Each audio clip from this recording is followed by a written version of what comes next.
marketers. This is Dots, and welcome to the Marketing Leadership Podcast. With me here is Joshua Lorimer, podcast lead and creative director at Content Allies, and we will be talking about podcast and content automation for marketers. I know you guys are ready, so let's get it. Hi, Josh. How are you doing? I'm pumped to be here, Dots. Thank you for inviting me to chat, man. I'm so excited. Oh yeah, that's awesome, and I'm just as excited as well, and looking forward to really dive deep into this. There's a lot of noise going on right now in terms of what's trending, so let's dive deep into that. But before then, I would like us to kick off with some details about you, in terms of your background, your role, and why you love content marketing so much. Do not have a college degree. I'll start from there. That's a great Uh, way to start. uh just to give myself as little credibility as possible. But I'm someone who formal education didn't work really well for. So I by the sheer luck and I think good people and some grace, I found myself in like apprenticing some videographers and spent some time learning more creative craft, which most people don't really care what your credentials are when they just need you to make something cool. So that was kind of I had basically I think it might have been 2010, 2011. I basically found myself pursuing that just through opportunity and spent about uh, 7, 8 years doing content marketing, a little freelance, but also kind of growing in a position at a local church and going from unpaid intern to video editor to the I had a whole video team that I was training and students I was teaching, and then I became the marketing communications director for a time, and I was also preaching some, so I had like hand kind of in some communication and strategic planning for events and everything like that. And when you're working at a local church, and I would say some people would call it like a mega church, perhaps like 2,500 regular attendance. For me, what was cool about it was I got to do the creative like pre-production stuff, live production stuff, editing. Like I kind of got to put my fingers in all the different pieces of creative and do a lot of really cool high-end production things. So yeah, it was a really awesome what's the word I'm looking for? Like a green room. What's it where they grow plants? You know what I'm talking about?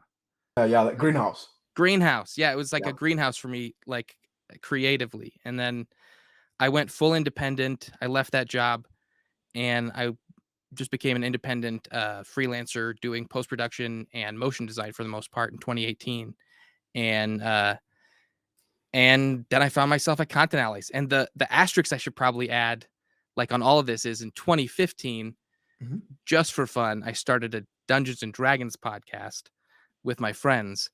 And back in 2015, iTunes was different. Like podcast was a different space, and we have one of the best graphic designers in Nebraska. That's where I'm from. Who made our logo for our podcast, and it just looked really stinking cool. I think that's the only reason we ended up on the front page of iTunes in like the first month. And I feel like Wow. ending up on the front page of iTunes sounds insane now, but that was like we stumbled into it, and that kind of shot us on a trajectory of success through that podcasting space in that very, very niche. And so that gave me a ton of experience just podcasting. And I was kind of doing all of the editing, kind of that production side of it. Um, Learned a lot. It's amazing to me. Like, so we at one point were getting around like, 20,000 downloads an episode. And back then, like I remember being on the call with advertisers in like 2017 being Mhm. like, "Hey, like, can we get some ad space? Can we do some stuff?" And I got shot down all the time. They're like, "We need to see double that number, triple that number." And now today, like 2023, I would have gotten so many Wow. ad deals. Yeah, Like those numbers would have 20,000. been fantastic for most. Like it was a weird window of time in the podcasting space, but it gave me a lot of experience and is the reason why I think I was able to be an effective producer when Content Allies reached out to me. Oh So yeah, I've been doing that's that for like almost 2 years now, I think. No, a little over a year, maybe longer. mm, Very awesome background. Like, I just want to follow up on that with a little bit of off topic here. I was also a marketer at a church, back home in my That's home crazy. country. I didn't realize that Yeah. until I looked at the document, by the way. Like, Oh that's so yeah, cool. yeah. I like. Would you like to share some of the key lessons when working with nonprofits? Like some of my own key lessons personally is sometimes you get to use your money for Facebook advertising. Like your own money. Your own money, yeah. Yeah. And then sometimes like it's we are presenting this and then easy worship, which is what we use a lot then, stops working. Like, oh, Yes. everybody's running, what's going on? And then the Yep. pastor is like, technical, John 3:16. Technical, technical. So what are some of the lessons you've learned working with non-profit? I mean, I've worked with other Yeah. non-profits as well, political campaigns and so on. I mean, with nonprofits, the ROI is not the greatest determining factor always. And so, Mm, I mean, you have to have a sustainable revenue, right, to keep going. But at the end of the day, there's usually a social or like humanitarian goal or like spiritual goal that supersedes that. And so, in a for-profit organization, mm, you're at the feet of the at return, right? Like mhm, what the mhm. company is making, is it successful? Are we growing? Yeah. At a church, or sometimes even I have friends who work at the uh, kind of homeless shelter here in my Mhm, city, mhm. um, and there really is less of a focus on, are we building revenue, and more of, are we growing the capacity of what we're capable of contributing to our community. Um, I like that because I'm very like value centric in terms of what I want to pursue. So I get less hung up on metrics, and I'm more interested in substance of content, of message. So I know one of like the big things I learned from working in nonprofit was in when you're advertising a brand. I think Mhm. this tracks across industries. I just think it's easier to get your head around it in nonprofits. Um, the story is the center of everything. Like, Mhm. if you don't have a good story to tell, then you're failing your marketing. So, and a lot of times I think the idea is, let's talk about how cool we are and all the different cool things that we do. But that message falls so flat when you're a nonprofit. Like, the Mhm. nonprofit, your best advertisement is the story of someone who was impacted by what you're providing Yeah. by your services. So like, showcase the story. The services are just a background piece of this really cool person's experience. And so I think a lot more for profits could benefit through that kind of storytelling. But it's really hard, I think, when you're inside a for-profit industry and everyone's trying to look like the coolest. You feel like you need to talk a big game. But Mm. man, I just feel like I good stories, good experiences are evergreen. They don't get old. They don't fall out with different trends. And I just feel like they're way more effective at getting people to figure out who you are, wanting to learn more. Yeah, that's awesome. So if you're listening here, I think the biggest takeaway is it's not compulsory, but I will recommend you volunteering. You've got your Oh job, you've got man, your yeah. side hustles. I think volunteering gives you a different perspective, not just as to your professional life, but even marketing from that, from that side of the spectrum. So that's awesome. All right. Unfortunately, we are going to be discussing in a for-profit context, B2B Absolutely. marketing. I'm So, happy to do that. um, uh, so I will. No shade to for-profit industry, just to be Oh, clear. oh, no shade, guys. It's like everybody I work with right now. No shade, no shade at all. So the first trend we'll look at here in terms of content automation, podcast automation, and I'd like you to approach some of this generally, is the YouTube podcast, or what I call video cast. So now YouTube has officially joined the space. It's Mhm. currently in the US, but it's just a matter of time before it's released worldwide. From my perspective, it's met with great reviews. I've had some personal tests for myself, and it's kind of looking good. But I guess there's a lot more to discover with this feature, and I think other podcast platforms have a reason to be scared. So what do you think when in regards to the timeline and some of the predictions there, and yeah, let's dive deep into that, then I can go into some other thoughts. Yeah. So it's what's been fun for me is like being inside the podcast industry while this is happening. We're constantly like seeing we were constantly, even in 2021, we were seeing the whispers and some of the like, we, Jake, he's kind of the founder of Content Allies, and he and I will talk about this stuff. And he pointed out that there were some changes they had made to the way that podcasts were organized, but they hadn't said anything. There was no public release. There was no anything. So it was like, hey, things are changing. What's going on? Then some articles come out, about like some things changing in like early to mid 2022. A full on like deck was leaked, which is crazy to me. And then, and one of the things they featured was like that we are going to expand their podcasting space. And the very first thought that I had was like, what do they mean by podcasts? So, like, because I feel like there's some obscurity even in the industry as to like what a podcast is technically speaking, where you go, okay, we talk about like competing channels like YouTube, iTunes, Spotify, Google Play, all those different directories that house podcasts. And what's interesting to me is like there's a ton of articles that have come out in the past couple years about how YouTube is getting like the most like streams, downloads for podcast listenership, more Hmm. than iTunes, Spotify, and all of that. But for me, my first thought was, yeah, but like iTunes and Spotify, they're just a funnel for content. They're not really like a housing place of content. So technically, all of that stuff that's getting posted to iTunes, Spotify, Podbean, Google Play, all of those different directories, they're all coming from the same feed, from a hosting feed. And so technically speaking, that hosting feed is the thing that's competing with YouTube, not really the all these Okay. different platforms, because it's kind of almost a whole ecosystem of podcast listenership that's audio focused. Um, and so I immediately think, okay, but has that, if you combine all of the other stuff and those metrics and data, that's maybe going back to something like Libsyn, which is I think one of the more popular hosting services. How does that compare to YouTube? Because YouTube is a hosting platform, but they're also the through line. They're also the stream, which is funny to me because it's kind of such a unique animal because it grew up with the internet basically.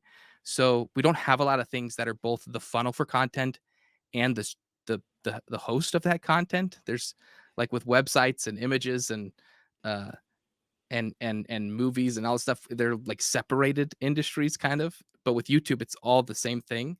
So my first thought with podcasting is, are YouTube, do they want to be a funnel for an RSS feed from something like Libsyn, or are they looking to be like the hosting platform and then funnel out? Because technically, if you could pump an RSS feed out of YouTube into iTunes, into Spotify, they win. They win the whole game. So that made me think like they're poised to take over completely. If like a playlist can also output a full RSS feed that you can then drop into all those different directories, and then YouTube becomes this primary housing place. That's game ending for a lot of Yeah, people. yeah, it's you're blowing my head right now, to be honest, because I didn't think about that from that grand vision perspective. And just to throw a joke there, and not to make light of the economic recession we've had, Mm, but Google typically has a program. I don't know if they have it now, where people are told to work on projects on freelance, and then there's like an award on the top project. Gmail came out of that initiative, and my guess is that YouTube podcast came out of that initiative, and the whoever the product owner was like, I'm going to bet my life on this. I'm going to bet my employment on this. And you have a lot of leaders at the top who are distracted with chat gpt. We'll discuss that in a second. yes. And say, why do we need this now? And Hmm. there's a lot of back and forth. So that's why you tend to see how it feels like Google is having this what I would call babies, not baby step, cold feet in terms of Mm, you know, Like an releasing unwillingness to this take year. the full leap. Yes, and I Yeah, think I yeah. think two months ago or a month ago, the YouTube uh, CEO resigned. It could that have been because I don't think it's because of YouTube podcast, but again, a lot of things are going on everywhere. Uh, I think brands are wary of taking risk these days, but based on some of the things you just said now, and I think my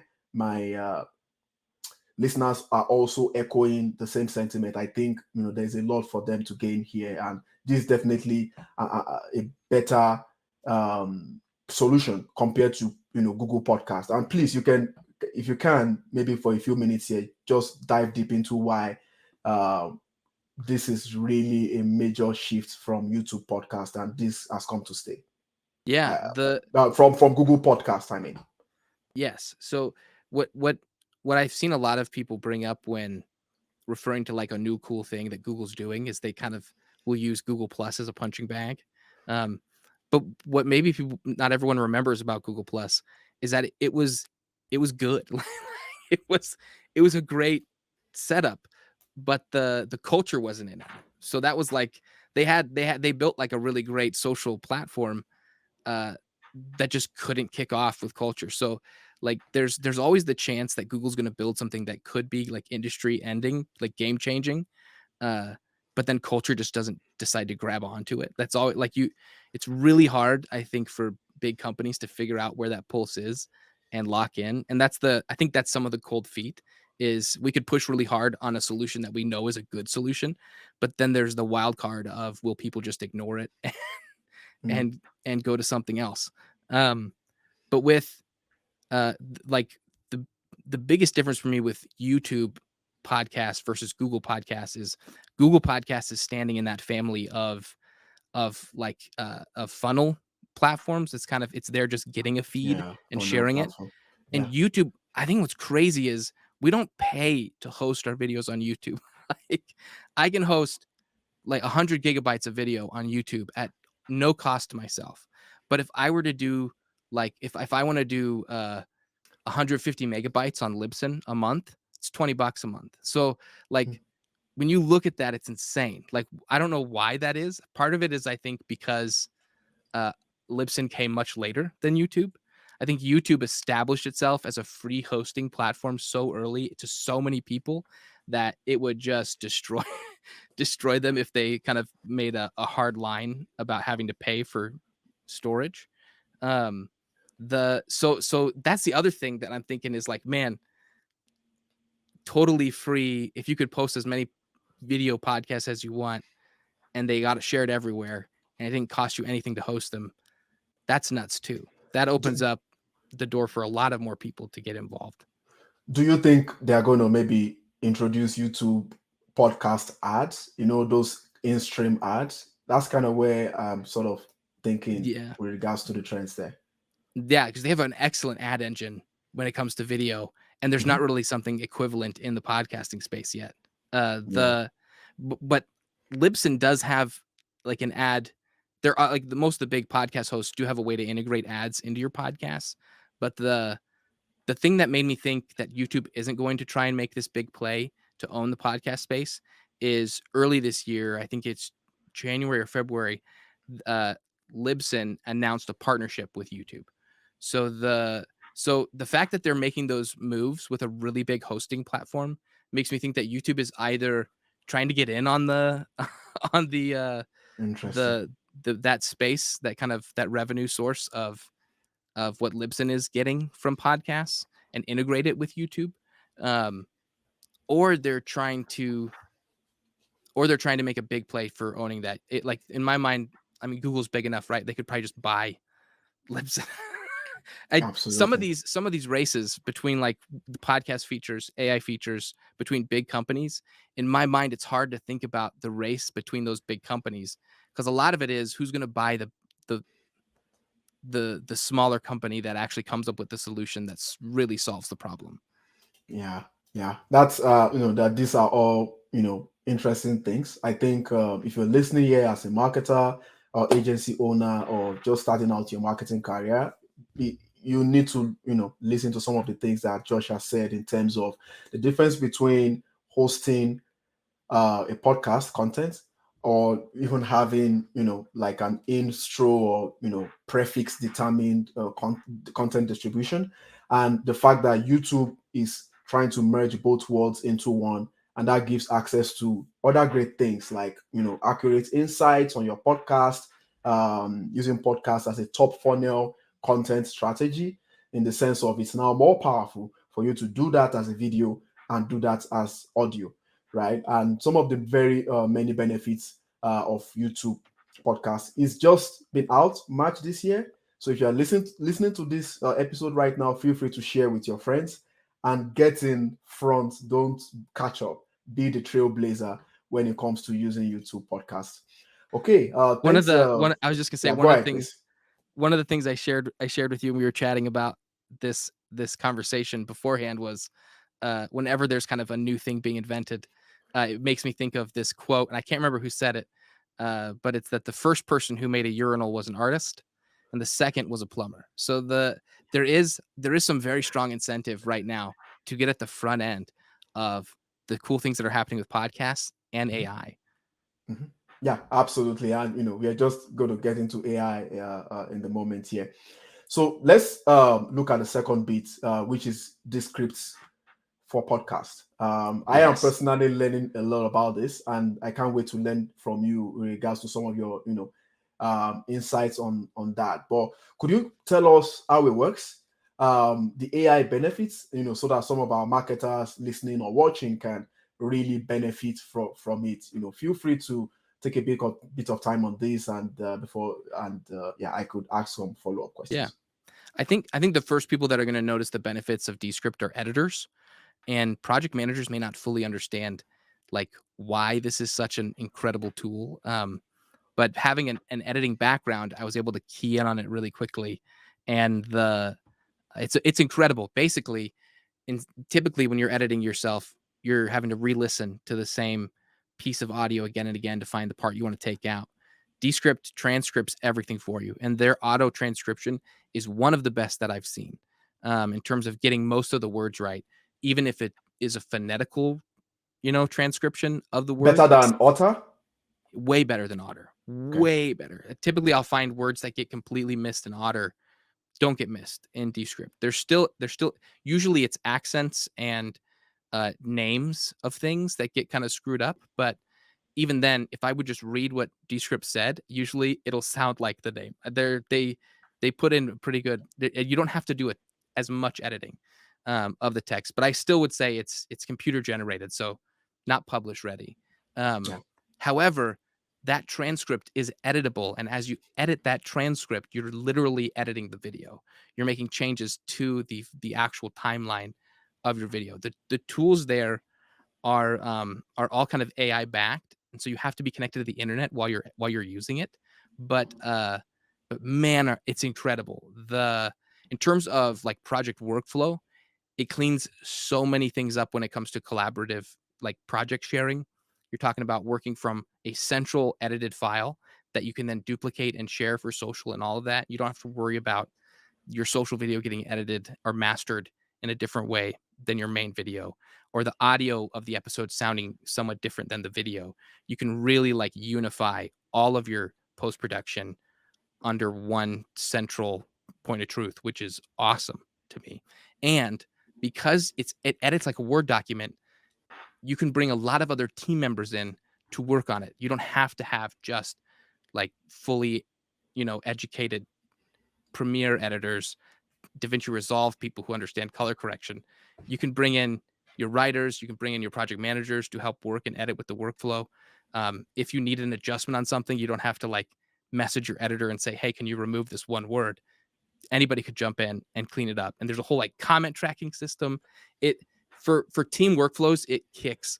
But the other cool side of it, so the AI functionality is wild. They have their own huge list of stock images that you can use, so you don't have to like leave your editor and go look for stuff. The the other thing is they have an AI generated green screen removal that's better than any like that I've seen. Better than me spending 2 hours on After Effects to clean up a green screen. I literally can just drop an image and they auto clean it out, really sharp, super nice. It made me cry a little bit the first time I did it. And they've got like live text features that you can take that transcript then and you can turn it into actual graphics and animation on top of the video that typically an editor would have to both get the transcript, implement it into editing system, add it dumbed down the amount of time it takes dramatically, but it's also on a piece of software that is incredibly optimized. So it's not going to crash as much as Premiere does. It really it solves a lot of problems. I actually think it can work as a full end to end creative solution where you're not literally their goal I think is that you don't go to any other software, that you do everything from inside Descript. Um, and then if I know I've talked for a while, but if I could share one more thing about Yeah, please go Descript, ahead. so like the last thing I'll tag in here is their overdub feature, which is both scary and super super cool, because basically you can teach Descript your voice, and then when you're cleaning up your audio, you can literally have it put in if you say like the wrong year that something happened, or your fact checkers like, hey, this is wrong. You can literally go in and rewrite what you said, and it will clean it up to sound exactly like you. And to Whoa. me, that's wild. The other feature is if you're editing yourself, cutting off like the ends of words or anything like that, the AI feature can clean it up, can actually like identify those little blips and errors and make it sound natural. In terms of like using the overdub as a full narrator, it still sounds robotic, but for all of those little touch ups and cleanups, insane. Absolutely Wow. wild. Yeah, that's awesome. Josh, here is what is going to make me cry, and what might make some of our marketing listeners cry as well, and which is how much cost do you think, say I have 100 grand per year for a podcast initiative? What do you think introducing this script, which will have its own subscription, do in saving me cost? You can just give a rough Uh, percentage, uh, I think crazy cost. It like depends on half. so like what's your output really? Because if I wanna do a big project with a bunch of editors who all need to have like access to a license on Adobe, like that's like you're talking between 50, $70 per seat. Um, that adds up so fast. And then Descript, you're really paying for the seats, and then number. It's really dictated by the number of words transcribed, like how long the Yeah. hours transcribed. Um, so yeah, I think you're I think you're saving money in terms of the cost of the software. I think where you're really saving money is in the time and the fact that you're not constantly going back and forth for asynchronous team workflows. Yeah, I don't know awesome. that Yeah. I don't feel comfortable giving a penny and dime though. I don't the I'm very much the user. I'm like inside it using it. I don't really look at the money as much. Oh, our marketers are looking at the money because they are thinking, okay, I gotta, pitch this to my boss, but hey, wait, he's going to be worried about the cost, right? But to your credit, time is money. It's a Yes. popular phrase that I go by. So when you save time, you save money. Again, I guess it depends on your creative needs for the podcast or the content in this case. But Yep. ultimately, it's going to be a significant chunk. Is the message I'm getting there, Josh? Is that right? Yeah, absolutely. Yeah, you're Okay. saving tons of time with Yeah. Descript, especially Um, if you've got multiple people working on the same project. It's crazy more productive. Oh, okay, great. You did mention Adobe in your last comment there, and we are going to dive straight into Yes. that now. So, they have a do it yourself image generator, and they have a couple of other things as well. They've got some solutions in the audio recording space, and it looks like they are doing a lot of things. So I would like to sort of again break this down and let us know what you think about how the solution is helping marketers, especially the creative ones, becoming more efficient and strategic at their work, which is the aim of most of my listeners here. Yeah. So it's called Adobe Firefly. It's super recently got announced, and I've signed up for the beta. Haven't got in yet, but I'm watching everything they're pushing out about it. It's wild to me. The really impactful thing that makes this, in my opinion, like the first utility case of a real AI image tool is that they're using Adobe stock images to inform the generation. So, uh, uh, relatively speaking, that means that the images that you generate are all commercial use ready, which is like one of the biggest hurdles that current Mhm. image generators have to face. The OpenAI's image stuff, they all kind of have that contextual piece that you can't use this for commercial stuff yet. We're not ready for you to benefit financially off of the images you generate. And there's a lot of, hubbub about, the rights of AI imagery and can you be a published artist by just making AI art. So Adobe is clearing some of that by using their own stockpile. And the Mhm. interesting feature of that to me is the precedent it sets that if I'm an independent artist and I have a really crazy cool style, I could create an image generator that's just feeding off of my style and then sell that. And then actually sell my style and turn like what is typically a commission based income into a passive income, which is wild to me. So there's a lot of artists that are against the AI image generation, but this to me is a good example of an effective way to implement AI art. Uh, and that's just a piece of Firefly. Like there's so many, like pulling in a 3D image and then asking it to put art on top of it. Uh, it's if what they're promoting is literally what Firefly is, I'm I'm gonna be you'll have to excuse me for a couple weeks as I just go dark exploring like everything I can do with that. So, Josh, if we're trying to expand the scope of the Adobe solutions a little bit, Yeah. to content managers in general, social media managers, my guess is that a lot of them are listening now and they will be getting very much excited about the solution. So, could you share some thoughts on, how you think this will help them in general? Again, feel free to focus on the visuals or include some of the things that they are doing with audio as well. By day, I mean Adobe. Yeah. So, if I'm a social media manager, my biggest issue is having enough content to publish. And so in my mind, the iterative process that you can kind of utilize Firefly for is wild. You can take, let's say you're trying to promote a brand like a t-shirt or a shoe, uh, and you just want to see a bunch of different people in different places wearing that piece of merch. And rather than having to hire a photographer, hire talent, Mhm. go on photo shoots, have an approval process, you could literally do all of that from the seat of your chair at your computer, which is crazy. And then you could even and for I mean, this is a little outside of maybe the social media marketers, but the if you're doing any kind of like design mock-ups, Mhm. it's crazy how quickly you can start to implement like graphics on top of other pieces of like photos. So yeah, there's some absolutely wild stuff in terms of just generating a bunch of content for a brand. You can do a lot really quickly Mm. Yeah, from yeah, what they're that's showcasing. mhm. Yeah, that's awesome. And of course, just to add to what Josh is saying there, is also incredibly useful for B2B marketers as well. Most of it starts out as B2B and then goes into the public. So that's nice. Now, Josh, are you ready for the next one?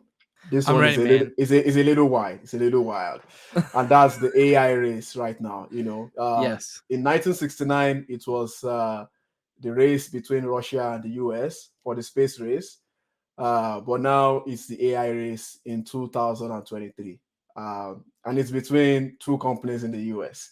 So, One have of you? my I was just gonna say one of my favorite analogies I recently heard is that the beginning of the internet, it was the race was a land grab for Mhm. space on the internet. Now Yep. all the land's grabbed and the different organizations are warring with each other. Oh yeah, exactly, exactly. So it's interesting time. I would say. Have you tested the Chat GPT-4 yet or I no? have I as soon as ChatGPT started showing up on like my TikTok feed, I jumped in and got in on it as quickly as I could. Um, it's crazy. And it's what's funny to me is like AI itself isn't a new thing, like machine learning, artificial intelligence, like solutions aren't Mhm, necessarily like brand new, mhm. but ChatGPT kind of launched it, right? Like they created this cultural cyclone that you could not no company could ignore. And so it really Yeah, I feel like it took that AI race it's taken it to a fever pitch. And I don't think Microsoft owns them, but I think they did yeah, invest quite a bit into ChatGPT. yeah. So that's a markup for Microsoft. Mm. Um, And how do you think Google is responding to this? I know they've got their AI as well, but yeah.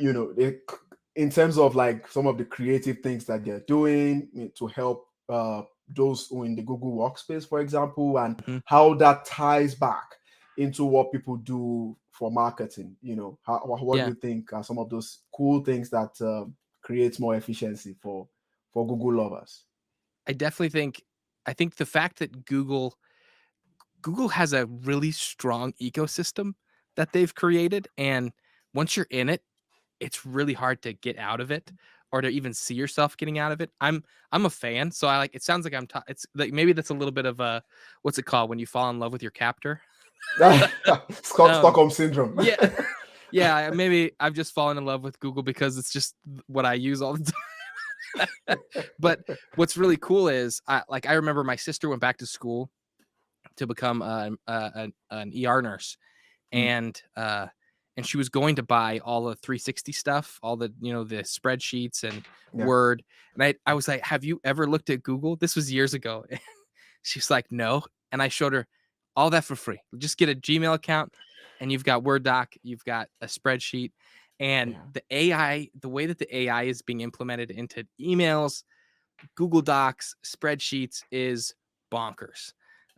I think it's again, I feel like this is a really good like ChatGPT is more like we don't really know where it's going to land in terms Mhm, of like its utility. A lot of people mhm, speculate about mhm, how it could be used, mhm. but like Google and Adobe are both going, here's something that you can use immediately that will improve your workflow and project management right away. Like I mean, a lot of us have email lists on a Google spreadsheet, right? Yeah, But yeah, imagine being able to create like a campaign that's AI generated. You just input all those emails with any of like the information and name, and then it auto creates like unique emails for each of the different people on your list. Like that's really cool. yeah. And even in script writing as well, like you're writing for some ad or you're writing scripts for your podcast resources or things like that. That efficiency. Do you Oh, think is going to and play a big role? huge because the biggest issue with Chat GPT is that it speaks with its full chest. Like Mhm, anything that Chat GPT tells you, it tells you as fact, even if it's not true. So like the very first thing, because everyone was explaining all this crazy stuff when it was first popping up, mhm, um, and I was like, wow, that's wild. People are having it fix their code. They're asking it how to like build something, how to make a pie. It's giving them all this information, and I didn't see a lot of people like fact checking that information. So as soon as I got in that very first week, I'm a big fan of origami. So I started asking it how to fold different origami creatures, and it gave me the exact same instructions on how to fold a turtle, a crane, and it's completely bogus. And so it's like it had all the words right, but there's no way that the instructions were correct. And so I realized the really quickly. And now this is part of the conversation mhm, around these generated AI prompts is fact checking them and like going back and saying like, is this legit? So where mm, I think like giving a chat generation tool, whether it's the one that Google's using for email or docs, or Chat GPT, GPT-4, giving them a blank slate is not good. I think that once you identify like how can we use this to supplement something we already are having to do and improve the mhm, speed at which we do it while we're mhm, the ones kind of checking to make sure that the text falls in line correctly with what we want to do. So mhm, I want to write an email about the next steps on a project. I add a bullet point and I just say, make me an email with these bullet points as next steps. mhm. Auto generates the email. That's huge time saver.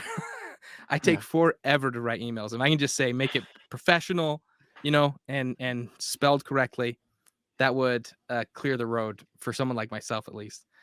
I see Yeah. that as very useful. Yeah. And I think just to add to what you're saying, I think the biggest learning for me from what you're saying is that yeah, Microsoft is trying to build its empire. Maybe they got a little bit distracted within the past decade. Google already has an established ecosystem, right? You have AI generated video chapters on Hmm. content. You have AI generated subtitles and some of these other AI generated products. Even when you go into the ad space, that's a different beast altogether. You have the Google robots now telling marketers how to optimize their ads and some of these other cool stuff within the Google ecosystem. But I think, like Microsoft's CEO said, they are ready to dance with Google. He's really excited about this dance. I'm paraphrasing, but he used the word dance literally. And Yeah, I I'm. think some of the things that you could also touch on is, in general, where do you see the industry? Yeah, we have all these big companies like Adobe, Google, Microsoft, but could it be that they are still scratching the surface? Yeah. As we get to the road of singularity. Yeah. Yes. I definitely think the best case scenario, in my opinion, is if we win from their race. And the only way I see like Okay. the users winning is if there's one like really standout successful usage of these kind of AI tools that then becomes uniform, where it's the same across Google and Microsoft. My biggest grump with the Google Microsoft world is they just hate working with each other technologically. So like Yeah. scheduling calendar events between Google users and Microsoft users is a headache from both angles. And honestly, I'd love them both if they just fixed that. So like my issue is like, are we racing towards two different finish lines, Yeah. um, or one? Because the two different finish lines, I feel like nobody wins. But if we can find like that one really strong, like there's uh I think I love the analogy of the electric guitar, right? It gets invented and then it takes what, like 30 years before Jimi Hendrix shows us how you can actually use an electric guitar. So Mhm. I think right now everyone's building the technology, but we haven't found our Hendrix yet that's going to basically define what this technology like can really look like and how people are going to enjoy interacting with it. Yeah. Um, so yeah, when that happens, my hope is that both companies just jump in, kind of like Blu-ray, like that. Another race that Microsoft lost. Yeah. Yeah. the I but think yeah, go ahead. Yeah, no, that's it. That's it. Yeah, it's I just learned a quote in the corporate world here, which is, are we racing towards the same finish line or different finish lines? So we will leave that to the big bosses to take care of. But if you're a marketer, you know, don't be too excited about all these exciting things we're talking about. Basically, as Josh keeps iterating and hammering on, is it a use case for your marketing situation? That's it. Pick what works. If you like, learn Yes. extra things so that you can sound good to your friends at the beer parlor. But other than that, it doesn't really matter. It is really where I'm going here. I'm about to put your career on the line, Josh. So Thanks for having me on the podcast, Dots. who who wins between Google and Microsoft in this AI race? I'm a Heavily publicized AI race, for that matter. Yeah, I'm definitely a Google boy, so I feel like I'm a Google user through and through, and I don't like Teams. uh, I but yeah, nothing against people who use those, but yeah, I definitely am. I'm rooting for Google. Sorry, Yeah, Microsoft. yeah. You know, Microsoft. If you see him on the street, you know what to do. So I really liked Halo. I liked Halo. That was a great game you guys did years ago, on Xbox. Good job. I'll still root for you. Come up with good stuff. I'm here for the stuff. So the things that you're making, yeah, whoever makes it, I'm in. yeah. Absolutely, absolutely. That's great. Okay. Wait, I wait, was. where are you, Dots? You're gonna put me on the line. Where are you at in the race? Ah, honestly, I think I'm gonna go with you, Josh. Yes. I use a lot of things Google right now. I was um, I was going to buy a Google Pixel phone some weeks ago. Ooh, really? Yeah, and my folks in the house were like, "Guy, you are going too far." Like, I use YouTube Music. I don't use Spotify. That's how Okay, okay. Google addicted I am. So yeah, I think I agree with I will go on your way then. We will be on the hit list together. Microsoft's hit list. you know. All right. So as we move forward here, I'm sure our listeners are having a good time, viewers as well. And I did mention, while you in response to your earlier thoughts there on trends, approaching trends generally. So there are different groups of people who are like, the first movers when it comes Yes. to the diffusion of innovation, and then some of these there are some that are just laggards. So where would you advise marketers should rather be, when it comes to some of these trends? I think if you're a marketer, you should be following every piece of news that's coming out about uh, what people are doing with AI. The if you're a marketer, you're not really probably interested in the cutting edge of the technology. You're just interested in like when is this thing going to be in a way that I can utilize it? Because there's 2 points of innovation with this kind of technology, right? You have the inception point of innovation, like creating the tool, and then you have the use case where it's like so you can lots of people create tools, then people break them and find like crazy ways to use them or really cool things to do that even the creators couldn't have envisioned. Like electric guitar is a perfect example. So as a marketer, you want to be Jimi Hendrix. You want to be the one that like Yeah. you're keeping an eye on this, this new piece of technology as it's developing, waiting for that window of, hey, this is going to make a huge improvement. I think for me personally, Descript was that. As soon as I found Descript, I jumped on learning it, learned everything that I could, and then immediately pitched it to the Content Allies team, to Jake, and it got greenlit really quickly because it's going to improve so much of what we do. And yeah, when we talked to the Descript people, and they were telling us one or two of the other podcast groups that are moving their whole workflow to Descript. I don't think I can say anything about who they were, but it was like, okay, we're making the right move. And yeah, so I think that when you're early adoption of a good utility case for a tool, that's really good. That's where I think is the sweet spot for marketers. Yeah, that's awesome. Again, just to pick your brain a little bit more, what have you seen with regards to some of the analytics that have come, with some of these solutions that we've been talking about? Like, are they improved? Are they the same? Functionality is one thing. Being able to Yeah. judge the effects of your function is another thing, and to be able to justify why you are using it. So, could you, share some thoughts on that for quite a That would bit? be like kind of how like AI tools are gathering analytics. Yeah, Yeah. yeah. For example, that would be a perfect example, actually. Yeah. So one of the things that I find really interesting about like machine learning, I know that's kind of AI adjacent, but it's like we train these bots or whatever to do a task, and then we have a bot that judges how well they do it, and then that's kind of that iterative process of picking the best of the lot, duplicating it, then picking the best and duplicating to kind of refine that tool. Um, so to me, with AI, there's always going to be some level of ambiguity, I feel like, into like what it accomplishes. So I'm curious in myself personally, how effective like AI generated analytics will be, unless they're just built off of hard data. Like that would be kind of the, if I can't see the back end of where that information is being like aggregated. Mhm. I think where I think where it seems cool is if I just go to an AI tool and I say, here's a bunch of data that I have, show me what's interesting about it. Um, that's cool to me. That's where you can probably find trends you didn't see before. One of my one of the things that I think is this is super left field. So dots, cut me Mhm. off if I'm going like Yeah, off don't worry. Just script. keep going. Yeah, keep going. Um, but I think there's a lot of room in the B2B podcasting space for authors. Like we have a lot of people establishing themselves as thought leaders, putting in half a year, 2 years of podcasting interviews and things. The next thing in my mind, if you want to establish yourself as a thought leader, is to become an author, publish a book, and then like actually have something physical to show for all of that thought leadership.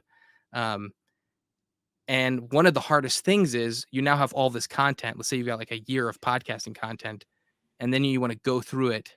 You have to curate, comb through, find trends, ideas that like are consistent throughout. You could identify like a subject that in the past year was super critical, but you maybe didn't notice because it was just spread throughout all the different conversations of pieces of content. So the idea of working with an AI tool to like aggregate or curate like trends in a big swath of content would be wild. That would actually be really cool to me. I don't know if that's in line with the analytics thing you're saying, but it just came to mind. Oh yeah, I mean, I guess that's a very good example of how to say that, right? Yeah, using a podcast is also a very good example. And I'm just as curious as yourself with regards to how some of these tools, yeah, they are not all nice and great. For example, the YouTube podcast, they also promise, aside from the capabilities of YouTube and the podcasting space, they also promise podcast analytics. And Mm, this is a very good case of an industry where we are so underserved in terms of data. Like we don't have the right data, we don't have sufficient data to be able to show attribution of our podcast initiative. So it will be exciting to see what new things that for example, YouTube podcast can bring to the table in terms of showing visibility to marketers, and then they can take that information to optimize and iterate. And for Descript, for example, I think from what you just said, I've heard a lot of good things so far about that. So how those things can be translated into data that can be used to even further optimize is important. I think the other thing I'm taking from your learnings here in general for this episode is if you're a marketer out there, AI will continue to grow. So you want to be the strategist. No yes. matter what you sell, this actually shows for every way of life. But for marketers, most especially in an age of ROI, you should be the strategist. You should Hmm. be the one saying, okay, AI, this is what I want you to do. However way you want to push that brief or strategy or guidance to that AI, that is where you will need to build your career to. That is the kind of exposure that you need to get to, so you don't get left behind, Yep. as they say. Yeah. You There's want a to add lot to of that? there's a lot of like fear around like the impact that AI is going to have on different jobs Mhm. and throughout a bunch of different industries. But to Yeah. me, the thing we should be looking at isn't like, is this going to replace my job? The thing is, how will this make my job better? Like, how can this, Yeah. like, if all around we get, the ideal scenario is that we get to the place where the human factor is the most important factor, but then you're not having to do a lot of the things that take that suck the life out of you. Yeah, absolutely. Yeah. Sucks it on both ends, right? You Yes. become mundane and tired, and then at the end of the day, the business say we are looking for efficient and strategic people. So again, I think this is the greatest advice for this time, and especially with the different trends that we are seeing in marketing automation.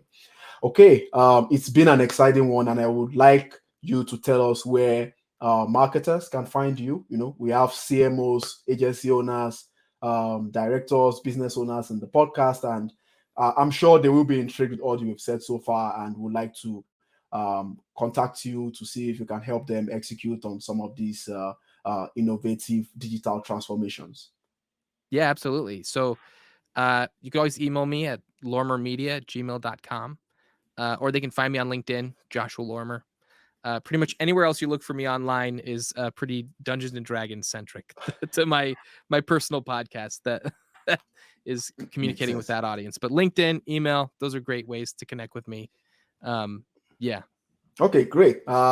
So guys, thank you for listening. That's all we have for today.